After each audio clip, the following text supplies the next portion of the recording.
क्या होगा अगर आप स्पॉन हो जाओ एक ऐसे वर्ल्ड में जहाँ का एंटायर वर्ल्ड ही जंगल बायोम का हो, जहाँ पर भी देखो तो सिर्फ बड़े बड़े घने पेड़ ही दिखाई दे। ये जंगल इतना घना है कि इसका दिन भी रात जैसे लगता है। यहाँ पर दिन में भी खतरनाक मॉब्स घूमते हैं। यहाँ पर कोई विलेज एग्जिस्ट नहीं करता और यहाँ का फूड सोर्स भी बहुत ज़्यादा लिमिटेड है और यहाँ पे एनिमल्स भी ना के बराबर ही स्पॉन होते हैं। क्या हम यहाँ पे 100 डेज सर्वाइव कर पाएंगे, वो भी हार्डकोर माइनक्राफ्ट में? सो हे गाइस, मैं हूं सातुक्सु और आज मैं अटेम्प्ट करने वाला हूँ सर्वाइव करने को 100 days in this jungle only world, वो भी माइनक्राफ्ट के हार्डकोर मोड में। तो इस वीडियो का मेरा एम ये है कि मुझे एक सुंदर सा घर बिल्ड करना है, एक मैक्स एन्चांटेड डायमंड का आर्मर बनाना है, नेदर में जाके नेदर फोर्ट्रेस को ढूंढना है और एंडर ड्रैगन को खत्म कर देना है। एनीवेज, हमारी जर्नी को शुरू करते हैं। तो डे 1 में मैं स्पॉन हो जाता हूँ एक केव जैसी जगह पे और मैं चारों तरफ देखने लगता हूँ कि क्या है आसपास। तो मेरे सामने एक पेड़ दिखता है मुझे, तो मैं पेड़ तोड़ना शुरू कर देता हूँ। फिर मैं क्राफ्टिंग टेबल बनाता हूँ और फिर एक यूज एंड थ्रो पिकैक्स बना देता हूँ, जिसका एक बार यूज करने के बाद कोई यूज ही नहीं करता। फिर मैंने देखा कि मेरे सामने एक केव था, तो मैं स्टोन टूल्स बनाने के लिए स्टोन कलेक्ट करना शुरू कर देता हूँ। फिर मैं थोड़े से स्टोन टूल्स बना लेता हूँ और मैं इस केव से चला जाता हूँ। तो जब मैं बाहर घूम रहा होता हूँ तो मैं एक और केव देख लेता हूँ। तो उस केव में मुझे थोड़े से कोल मिल जाते हैं, तो मैं कोल तोड़ देता हूँ। मैंने बाहर आकर थोड़े से वाटरमेलन तोड़े। ये बेस्ट फूड सोर्स तो नहीं है, लेकिन इस जंगल में तुम इससे ज़्यादा कुछ एक्सपेक्ट कर भी नहीं सकते। मुझे एक शिप्स की फैमिली दिख जाती है जो कि पिकनिक मना रही थी और यहाँ पर एनिमल्स मिलना भी बहुत ज़्यादा रेयर है, बट फिर भी मैंने उन्हें मार दिया क्योंकि मुझे वूल चाहिए था। और मैं इस बच्चे को छोड़ देता हूँ क्योंकि बच्चों को मारना बहुत बुरी बात है। ये वूल नहीं देती इसीलिए छोड़ा था। मुझे जो भी चीज़ दिखा मैंने उसे उठा लिया वहाँ से। फिर रात हो चुकी थी तो मैंने एक वाटरमेलन खाया। तभी मैंने देखा कि यहाँ पे जंगल में आग लगी है। तो जाके देखा तो पता चला कि ये लावा पूल की वजह से हुआ है और उसे देख के मैंने कुछ भी नहीं किया क्योंकि मेरे पास वाटर बकेट नहीं था। तो यहाँ पे ज़ॉम्बिस वगैरह आ चुके थे और मेरे पास सोने के लिए बेड नहीं था। तो मैं सोचता हूँ कि टावर अप कर लेता हूँ। तो वुडन प्लैंक्स रख के मैं ऊपर तो आ जाता हूँ, लेकिन मेरे से एक कांड हो जाती है और मैं नीचे गिर जाता हूँ। मैं एक ज़ॉम्बी को मार के फिर से ऊपर आ जाता हूँ। तो मैंने कैसे भी करके एक रात यहीं पर गुजारा। उसके बाद सनराइज हो रहा था। इसका मतलब ये था कि मैंने डे 1 को ऑफिशियली सरवाइव कर दिया था। फिर मैंने एक प्यारी सी सनराइज को एंजॉय किया।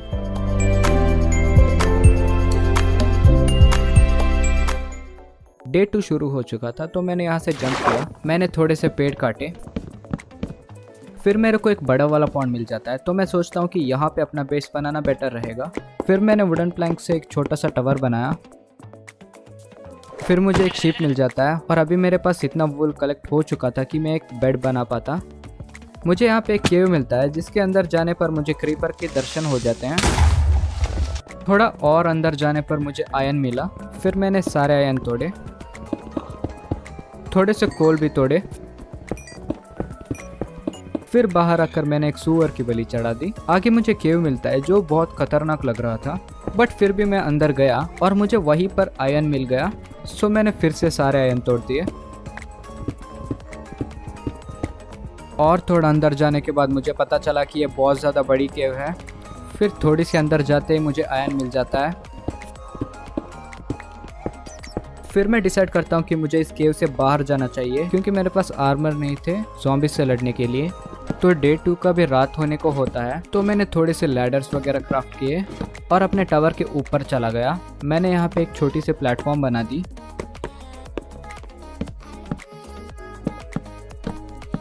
फिर मैंने एक फर्नेस क्राफ्ट किया जिसके अंदर मैंने वो सारे आयरन डाल दी जो मुझे माइनिंग में मिला था। शीप से मिले वूल से बेड क्राफ्ट किया और मैं सो गया। डे 3 पे मैंने सबसे पहले ब्रेकफास्ट किया। फिर मैंने एक आयरन का एक्स बना दिया क्योंकि अभी मुझे जाना था वुड काटने के लिए, क्योंकि अभी टाइम था अपना खुद का घर बिल्ड करने का।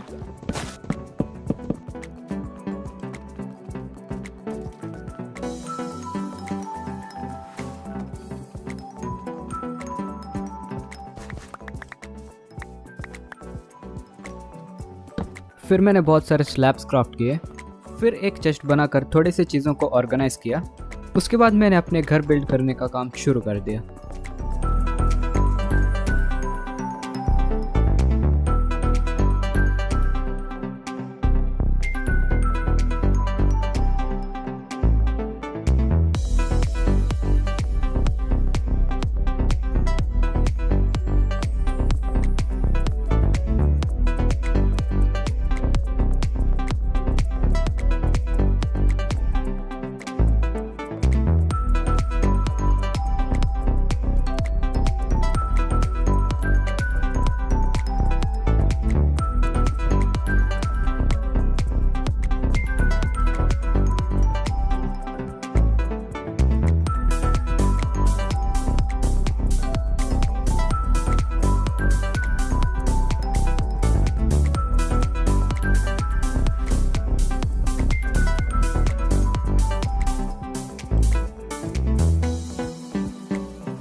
तो अभी मेरा घर बन के रेडी हो चुका था और इसे बनाने में मुझे 15 दिन लगे। तो मैंने एक ऐसा स्ट्रक्चर बना दिया जिसमें मैं एक माइन बनाऊंगा। फिर मैंने जमीन के अंदर ऐसे स्टेयर्स बनाना शुरू कर दिया जो वाई लेवल 12 तक जाएगा।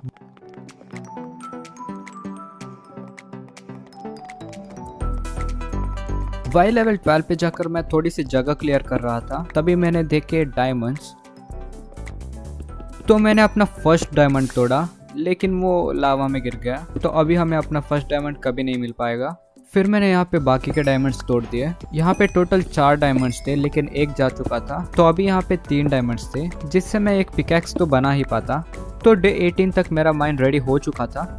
ये बहुत ज़्यादा सुंदर लग रहा था और अभी मैंने इसमें बहुत सारे चेस्ट प्लेस कर दिए ताकि मैं माइन करे हुए चीज़ों को रख सकूँ यहाँ पे। तो इस रूम के इस साइड मैंने बहुत सारे फर्नेस लगा दिए। इतने फर्नेस की ज़रूरत तो नहीं थी, लेकिन लगा दिए, अच्छा लग रहा था। तो डे 19 को मैंने एक मुर्गी को कैप्चर किया और इसे लाने में बहुत ज़्यादा मेहनत लग रही थी। मैंने सोचा था कि मुर्गी बतख की तरह होता है तो ये स्विम भी कर सकती है, लेकिन मैं गलत था। इसे धक्का दे दे के मैंने अपने बेस तक लाया। तब तक रात हो चुकी थी, लेकिन फिर भी ये आ गया।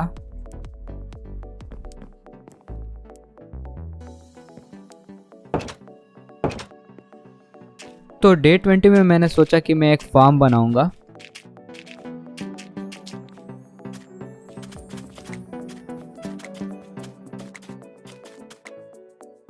तो मेरे मुर्गी ने एक अंडा रखा था और मैंने उसे तोड़ दिया और फर्स्ट अंडे में ही एक चिकन निकल गया। मैं बहुत ज़्यादा लकी था।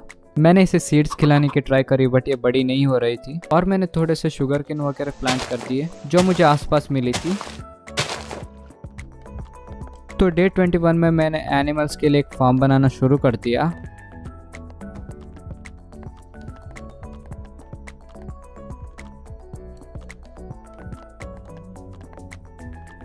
और उसी के बाजू में मैंने एक शुगर केन फार्म बनाने के बारे में भी सोचा।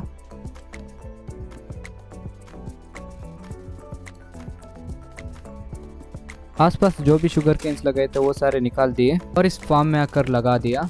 तो मेरे माइन का जो जगह था उसी के पास में एक केव था। तो मैंने केव को एक्सप्लोर करने के बारे में सोचा। यहाँ पे बहुत सारे आयरन थे और ज़ॉम्बीज़ की भी कमी नहीं थी। और एक ज़ॉम्बी तो मुकेश अंबानी बन के घूम रहा था। थोड़ी सी ही अंदर जाने पर मुझे एक माइन शाफ्ट दिखता है और यहाँ पे एक माइन कार्ड था जिसमें एक नेम टैग और बेरीज थे। माइन शाफ्ट में गोल्ड और आयरन ना मिले ऐसा तो नहीं हो सकता। यहाँ पे बहुत सारे गोल्ड और आयरन थे। और इस केव में थोड़ी सी आगे जाने पर मुझे ये नया वाला चीज़ दिखा। इसे ड्रिपस्टोन कहते हैं और इसका क्या यूज़ होता है मुझे नहीं पता, बट फिर भी मैंने इन्हें ले लिया। तो वापस आकर मैंने अपनी सारी चीज़ों को अपने चेस्ट में भर दी क्योंकि मेरा इन्वर्टरी फुल हो चुका था। फिर से उस केव में वापस जाने पर मुझे एक ज़ॉम्बी विलेजर मिलता है। इसे देख के मैं बहुत ज़्यादा खुश था। तो मैं इसे ट्रैप कर देता हूँ और अपने बेस में जाता हूँ और एक नेम टैग लेता हूँ और इसके लिए एक अच्छा सा नाम ढूंढ लेता हूँ। और इसे नेम देने के लिए जब वापस जाता हूँ तो ये डिस्पॉन हो चुका होता है और इसे देख के मुझे बहुत ज़्यादा बुरा लगा। फिर मैं माइनशाफ्ट को एक्सप्लोर करने का काम कंटिन्यू करता हूँ। अभी मैं स्ट्रिप माइनिंग शुरू कर देता हूँ अपने बेस में वापस आकर, क्योंकि मुझे डायमंड्स चाहिए थे अभी, ताकि मैं डायमंड्स के टूल्स बना पाऊँ। और थोड़ी ही देर स्ट्रिप माइनिंग करने के बाद मुझे डायमंड्स मिल जाते हैं।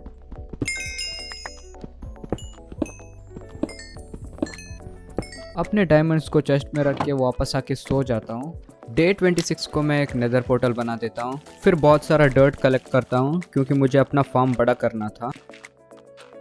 उसी के बीच में ये लोग आ जाते हैं। इनके कैप्टन को मारता हूँ मैं, बट फिर भी मुझे बैड ओमन का इफेक्ट नहीं मिलता। शायद ये इसीलिए था क्योंकि ये फॉल डैमेज से मरा था। एनीवेज इनको ख़त्म करके डे 28 तक मैं अपना फार्म कंप्लीट कर देता हूँ।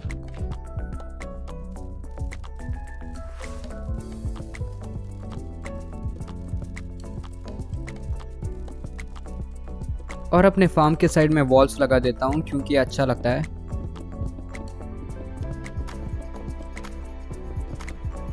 और अभी मेरे पास अच्छी खासी वीट ग्रो हो रही थी, तो इसके सीड्स को निकाल के फिर से लगा दिया मैंने।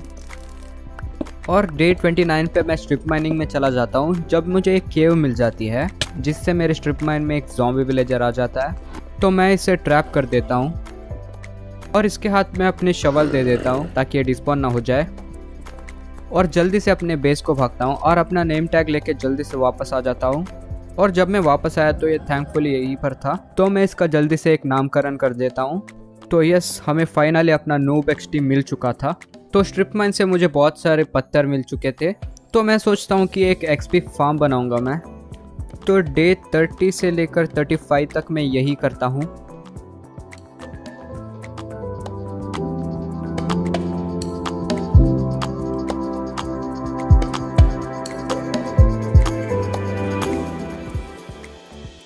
तो डे 35 पर यह फार्म बन चुका था, लेकिन ये इतना कुछ खास नहीं था।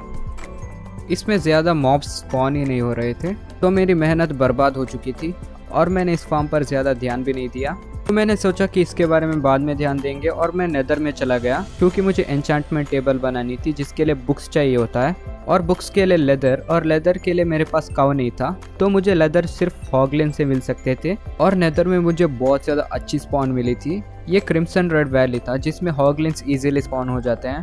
तो मैं यहाँ पे एक छोटा सा गड्ढा बनाकर हॉगलेन्स को मारने लग जाता हूँ, और 2-3 हॉगलेन्स को मार के मुझे एक लेदर मिल रहा था। तो मुझे जब एक लेदर मिल गया तो मैं ओवरवर्ल्ड में चला गया, क्योंकि ये बुक बनाने के लिए काफ़ी था। बट ओवरवर्ल्ड में पता चला कि मेरा नेदर पोर्टल एक पेड़ के ऊपर स्पॉन हो रहा है, जिसको मुझे जल्दी से फिक्स करना था। तो मैंने सोचा कि इसको बाद में फिक्स करेंगे, और मैं वाटर बकेट से नीचे चला गया और अपने बेस में आकर मैंने एक एन्चेंटमेंट टेबल बना दी। तो मुझे मेरे टूल्स पर अच्छे एन्चेंटमेंट्स नहीं मिल रहे थे, क्योंकि मेरे पास बुक शेल्फ्स नहीं था। तो मैं डे 37 पे अपना माइनिंग का स्ट्रक्चर तोड़ देता हूँ, क्योंकि मुझे ये इतना अच्छा नहीं लग रहा था। और मैं अपने आसपास के जंगल को क्लियर करने की कोशिश करता हूँ ताकि यहाँ पे कोई एनिमल स्पॉन हो जाए, और इससे मुझे बहुत सारा वुड भी मिल जाएगा। और जब मैं पेड़ काट रहा होता हूँ तो मुझे एक केव मिल जाती है, और जब मैं अंदर जाता हूँ तो मुझे एक ज़ॉम्बी विलेजर मिल जाता है, और इसको मैं ट्रैप कर देता हूँ और अपनी शवल और एक्स वगैरह दे देता हूँ। बट ये इसे पिक नहीं करता, और जल्दी से भाग के इसके लिए भी एक अच्छा सा नेम टैग बना लेता हूँ। और जब मैं वापस आ जाता हूँ तो ये डिस्पॉन हो चुका होता है। शायद ये इसलिए था क्योंकि इसने शवल को पिक नहीं किया था। और ऐसे करके मैंने एक और पोटेंशियल विलेजर को खो दिया था। बट उस केव में मुझे थोड़ा बहुत आयरन तो मिल गया था, इस बात की तो खुशी थी मुझे। और डे 38 तक अपना वीट फार्म बहुत ज़्यादा बड़ा हो चुका था, जिससे मैं बहुत सारा ब्रेड बना पाऊंगा और मुझे फूड की कमी नहीं होगी। और डे 38 को ही मैंने एक और काम कर दिया, जो कि था मेरे एक्सपी स्पॉनर के आसपास टॉर्चेस लगा देना। मैंने सोचा था कि इससे मेरे एक्सपी स्पॉनर का स्पॉन रेट बढ़ जाएगा, तो डे 38 को मैंने यही किया। तो डे 39 को मैं सोचता हूँ कि मुझे एक्सप्लोरेशन में जाना चाहिए, क्योंकि मुझे थोड़े बहुत एनिमल्स चाहिए थे, और अभी तक मेरे पास एनिमल्स के नाम पे सिर्फ चिकन थे। तो मैं एक और आयरन का आर्मर बना देता हूँ और उसको एन्चेंट कर देता हूँ प्रोटेक्शन 1 से, और अपने टूल्स को भी एन्चेंट कर देता हूँ, और फिर थोड़ा बहुत प्रिपरेशन करके चला जाता हूँ अपने एक्सप्लोरेशन के लिए। तो मुझे जंगल में शीप्स वगैरह मिल जाते थे, लेकिन मुझे शीप्स की नहीं काउस की ज़रूरत थी। मुझे काउस चाहिए था ताकि मैं बुक्स बना पाता, ताकि मैं बुक शेल्फ्स बना पाता अपने एन्चेंटमेंट के लिए। तो मैंने सोच रखा था कि मुझे जब तक काउस वगैरह नहीं मिल जाते तब तक मैं जाता रहूँगा आगे, और मैं बेड लेकर आया था ताकि मैं रात में सो सकूँ। और मुझे बीच बीच में बहुत सारे जंगल टेम्पल्स मिल रहे थे, बट इसमें टट्टी लूट होता है तो मैं इसे इग्नोर कर रहा था। और जब 2000 से 3000 ब्लॉक्स चलने के बाद भी मुझे काउस वगैरह नहीं मिलते तो मुझे बहुत ज़्यादा बुरा लग जाता है। यहाँ पर मुझे एक केव मिल जाता है जिसके अंदर चला जाता हूँ मैं। तो थोड़ा सा अंदर जाने पर मुझे बहुत सारे ज़ॉम्बिस वगैरह की आवाज़ आ जाती है। मैं देखने चला जाता हूँ कि क्या है अंदर। तो मुझे ये प्यारा सा बायोम मिल जाता है, और इसे तोड़ने पर बहुत ज़्यादा प्यारा सा आवाज़ आता है।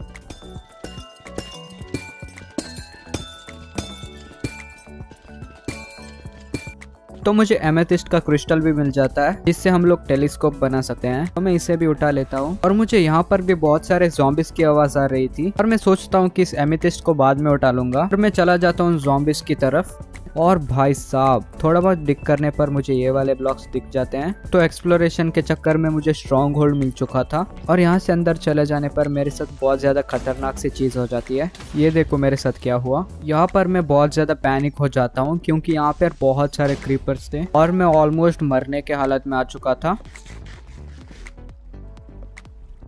यहाँ पर एक चेस्ट था जिसमें इतना खास लूट नहीं था, और नीचे जाने पर भाई साहब ये गंदे से कीड़े अटैक कर देते हैं। और थोड़ी ही दूरी पर मुझे ये स्ट्रॉन्ग होल्ड मिल जाता है। पहले मैं इसका स्पॉनर तोड़ देता हूँ, फिर मैं इसके कोऑर्डिनेट्स को मार्क कर देता हूँ ताकि मैं बाद में आ सकूँ यहाँ पर। फिर उसी के बाजू में एक और रूम में मुझे एक लाइब्रेरी मिल जाती है और यहाँ पर मुझे पावर 4 की बुक भी मिल जाती है। और यहाँ से मैं सारे बुक शेल्फ को तोड़ देता हूँ और यहाँ पर मुझे फेदर फॉलिंग की बुक भी मिल जाती है और ऊपर वाले बुक्स को मैं यहीं पर छोड़ देता हूँ और यहाँ से घर वापस जाने का सोचता हूँ। और सरफेस पे वापस आकर मैं घर वापस जाता हूँ। तभी मुझे रास्ते में एक काऊ मिल जाती है। काऊ और शिप एक साथ थे तो मैं इन दोनों को ले लेता हूँ और ये लीड जो है मुझे ट्रेडर के लामा से मिलता है और इन दोनों के साथ मैं सक्सेसफुली घर वापस आ जाता हूँ और इन दोनों को इनके फार्म में बंद कर देता हूँ। और मैं यहाँ पर थोड़े बहुत बुक शेल्फ्स क्राफ्ट कर देता हूँ और मैं अपनी एन्चेंटमेंट टेबल को कंप्लीट कर देता हूँ। मुझे लेवल 30 के एन्चेंटमेंट्स तो मिल रही थी लेकिन मेरे पास इतने लेवल्स नहीं थे। मेरे मुर्गियों की पॉपुलेशन बढ़ चुकी थी तो मैं उनको फार्म में बंद कर देता हूँ। मुझे अभी एन्चेंटमेंट्स करने के लिए एक्सपी चाहिए था लेकिन मेरा एक्सपी फार्म इतना कुछ खास काम नहीं कर रहा था तो एक्सपी कलेक्ट करने का मुझे एक और रास्ता ढूंढना था। अभी मुझे याद आता है कि मेरे घर के नीचे एक माइन शाफ्ट है जिसमें एक स्पाइडर स्पॉनर होता है, तो स्पाइडर स्पॉनर से मैं एक एक्सपी फार्म बना सकता था। तो मैंने डायमंड्स के टूल बनाए और स्पाइडर स्पॉनर का एक्सपी फार्म बनाने के लिए चला गया। तो मुझे स्पाइडर स्पॉनर थोड़ी ही देर में मिल जाता है तो मैं अपना काम शुरू कर देता हूँ।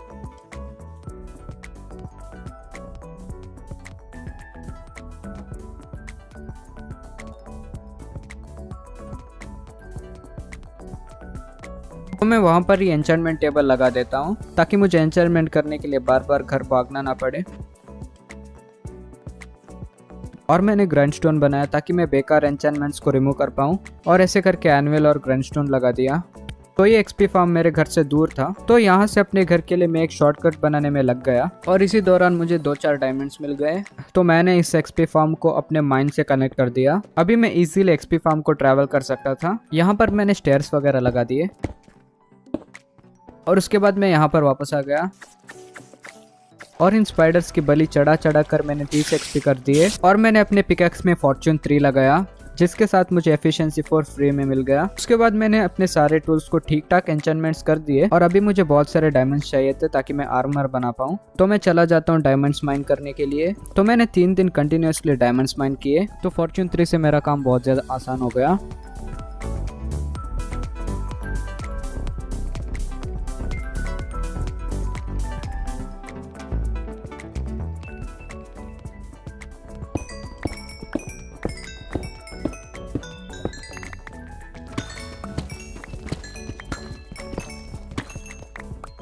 अभी मेरे पास 45 डायमंड्स हो चुके थे जो कि इनफ होता है आर्मर बनाने के लिए। तो मैंने फुल डायमंड्स के आर्मर बनाए और उसे पहन लिया। अभी मैं बहुत ज्यादा ओपी लग रहा था और यहाँ पर मैंने ऑलमोस्ट 30 डेज स्पेंड किया था बेस्ट एन्चेंटमेंट्स ढूंढने के लिए कि मैं अपने टूल्स और सारे आर्मर को बेस्ट बना पाता।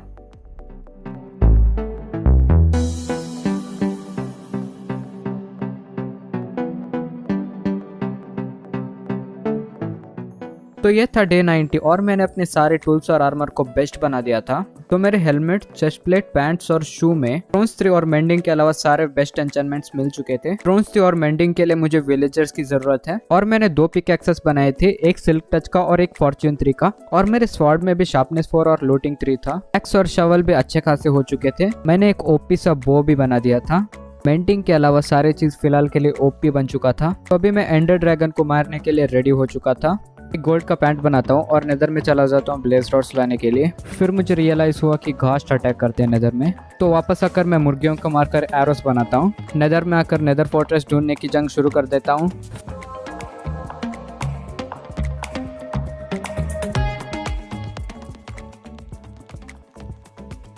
फिर नेदर में आकर 2 डेज स्पेंड करने के बाद मुझे फाइनली नेदर फोर्ट्रेस मिल जाती है। यहाँ पर एक ओपन ब्लेज स्पॉनर था और यहाँ पर मैं सीधा कूद जाता हूँ और फेदर फॉलिंग 4 की वजह से बच जाता हूँ। यहाँ पर ब्लेजर्स को मारने का काम शुरू कर देता हूँ मैं। अभी मेरे पास इनफ ब्लेजर्स हो चुके थे तो वापस जाने का सोचता हूँ और नेदर फोर्ट्रेस में नेदर वॉर्ड्स भी मिलते हैं तो इन सब को भी ले लेता हूँ और यहीं से मैं सोल सैंड भी ले लेता हूँ। अभी मुझे चाहिए थे एंडर पर्ल्स तो मैं वॉर्प्ड फॉरेस्ट को ढूंढता हूँ क्योंकि वहाँ पर इजीली एंडरमैन मिल जाता है और एक दिन स्पेंड करने के बाद मुझे वॉर्प्ड फॉरेस्ट मिल ही जाती है। और यहाँ पर आकर मैं इजीली बोट की मदद से एंडरमैन को मारने का काम शुरू कर देता हूँ।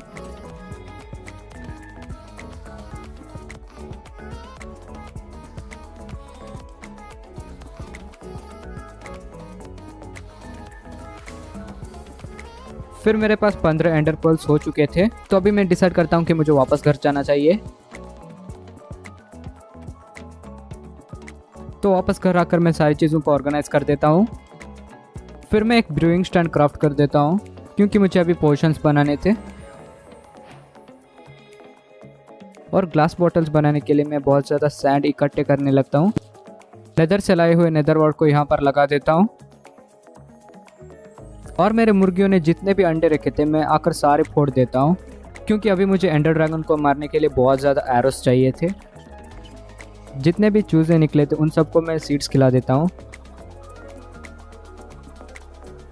मैं एक इंस्टेंट डैमेज 2 का पोशन बनाता हूँ और एक वीकनेस का भी पोशन बनाता हूँ और एक अजीब सा इन्फाइनाइट पोशन बनाने का ट्रिक ट्राई करता हूँ जो कि जावा में शायद काम नहीं करता।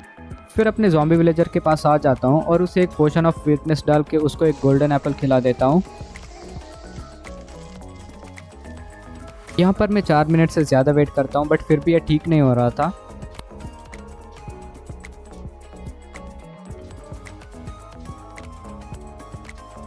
तो मैंने सोचा कि ये अपने आप ठीक हो जाएगा और मैं यहाँ से चला गया। इस टाइम मैं सो नहीं रहा था क्योंकि मुझे फैंटम्स चाहिए थे स्लो फॉलिंग के पोशन बनाने के लिए, लेकिन 4 से भी ज़्यादा दिन ना सोने के बाद भी ये स्पॉन नहीं हो रहे थे। पता नहीं ऐसा क्यों हो रहा था। और मैं अपनी सारी मुर्गियों को मारकर एरोस बनाता हूँ और अपने एरोस में मैं इंस्टेंट डैमेज 2 का पोशन डालने की कोशिश करता हूँ, लेकिन मुझे ये पता नहीं था कि इसके लिए लिंगरिंग पोशन की ज़रूरत पड़ती है जो मिलना बहुत ज़्यादा मुश्किल है। तो मैं सोचता हूँ कि भाड़ में जाए, सिंपल एरोस से ही काम चला लेते हैं। और मैं थोड़े से स्ट्रेंथ 2 के पोशन बनाता हूँ। उसके बाद मैं नीचे आकर ऑब्सीडियन माइन करना शुरू कर देता हूँ क्योंकि मेरा स्ट्रॉन्ग होल्ड बहुत ज़्यादा दूर था। तो मैं सोचता हूँ कि मैं नेदर से ट्रैवल करूँगा जो कि बहुत ज़्यादा ईजी हो जाएगा मेरे लिए। बिकॉज मेरे पास स्लो फॉलिंग का पोशन नहीं था तो मैं सोचता हूँ कि वाटर बकेट से काम चला लूँगा मैं। तो मैं 4-5 वाटर बकेट क्राफ्ट करके उसमें पानी भर देता हूँ ताकि मैं एंड वर्ल्ड में नीचे पानी डाल सकूँ। जब मैं नीचे गिर जाऊँगा तो मुझे डैमेज नहीं होगा। तो डे 98 हो चुका था और मेरे पास बहुत ज़्यादा कम टाइम था एंडर ड्रैगन को मारने के लिए। तो अभी मैं पूरा रेडी हो चुका था एंडर ड्रैगन से फाइट करने के लिए। तो मैं सीधा नेदर में चला जाता हूँ और यहाँ पर सिर्फ 400 से 500 ब्लॉक चलने के बाद मैं स्ट्रॉन्ग होल्ड के लोकेशन में पहुँच गया। और यहाँ पर मैं एक नेदर पोर्टल बनाता हूँ और उसे लिट करके मैं ओवरवर्ल्ड में चला जाता हूँ।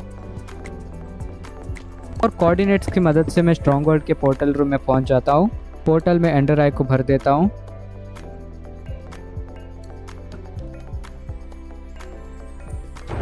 और मैं सीधा एंड में कूद जाता हूँ। तो अभी मैं एंड में आ चुका था। तो सबसे पहले मैं ऊपर डिग करता हूँ, यहाँ पर वाटर प्लेस करता हूँ ताकि मैं नीचे गिर जाऊँ तो मुझे डैमेज ना हो। और ऐसे करके मैं सारे एंड क्रिस्टल को फोड़ देता हूँ।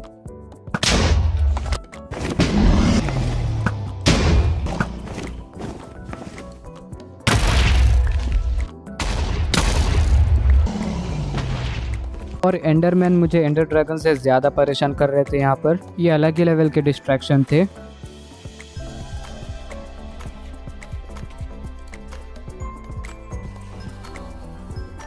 स्ट्रेंथ 2 की वजह से एंडर ड्रैगन को बहुत ज़्यादा डैमेज मिल रहा था और मैंने 3-4 गोल्डन एप्पल्स भी यूज़ कर लिए थे और मैंने फाइनली एंडर ड्रैगन को ख़त्म कर दिया। और उसके मरने पर वो भर भर के एक्सपी देता है। इस एक्सपी को लेके मेरे 64 एक्सपी हो गए। और हाँ, ये फर्स्ट टाइम मैंने एंडर ड्रैगन को जावा एडिशन में मारा था। और ओवरवर्ल्ड में वापस आकर मैं सीधा ज़ॉम्बी विलेजर को देखने को चला गया और मुझे ये ज़ॉम्बी डॉक्टर का अचीवमेंट मिल जाता है। और जाकर देखा तो मेरा ज़ॉम्बी विलेजर में कन्वर्ट हो चुका था।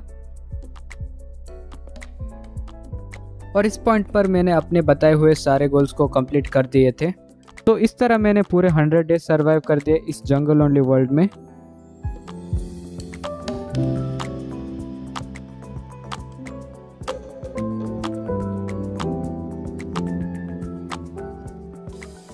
तो यस, इस वीडियो में बस इतना ही। अगर इस वीडियो में 100 लाइक से ज्यादा हो जाते हैं तो मैं 200 डेज का सर्वाइवल वीडियो लाऊंगा। और इस वीडियो को बनाने में 1 हफ्ते से भी ज्यादा टाइम की मेहनत लगी है। अगर कंटेंट पसंद आता है तो चैनल को सब्सक्राइब कर दो और मिलते हैं अगले अमेजिंग वीडियो में। यहाँ तक देखने के लिए शुक्रिया और बाय बाय।